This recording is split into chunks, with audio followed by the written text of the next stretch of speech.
Hvis man følger lidt med i dit fodboldkærlighedsliv, Ole Ryborg, så vil man også vide, at du er meget, meget glad for Vejle. Jeg kan simpelthen ikke lade være med at se lidt lighedspunkter her også til din kærlighed til Royal Union.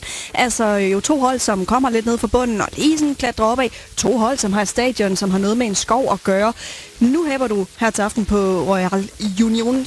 Har du samme forhåbninger til, at Vejle de lige tager en lignende tur opad stadigvæk? Altså, håbet er jo det sidste, der dør. Hvis jeg skulle finde en sammenligning mere, den her ville frem for alt Loft og dem, der lytter til fodboldlisten, jo kende igen. Det er jo, nu nævnte lige før, ham der Burgess, som er midterforsvar. Han er jo den belgiske udgave af Raúl Albentosa, den legendariske Vejle centerforvar. Så der er så meget Vejle over det her.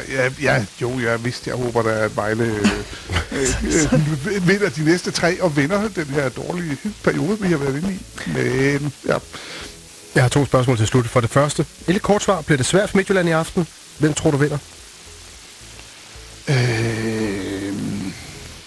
Jeg tror på uafgjort. Altså, Unionen har et suverænt godt forsvar, men de har haft virkelig svært ved at score mål i den her sæson.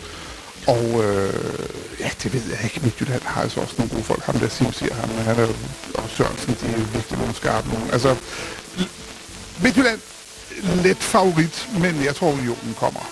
Og så skal du forklare, hvorfor vi spiller Ramos eller plejer nu. Ja, og det skal jeg, fordi når Unionen vinder i Bruxelles, ja, så synger fansene den her. Og det gør de, fordi at den italiener, som skrev den her sang, Rigera, som skrev Ramos eller plejer, han er, ligesom jeg, en udlænding, der bor i Bruxelles og er forelsket i Union Saint-Gilloise, og han kommer endnu oftere på stadion, end jeg gør. Så det her, det er en rigtig unionssang, som du kan høre fans synge hver gang, der er vundet. Det er alle de store. Kan du have kæmpe god fornøjelse i aften? Tak. Kampstart altså om godt kvarters tid, 18:45.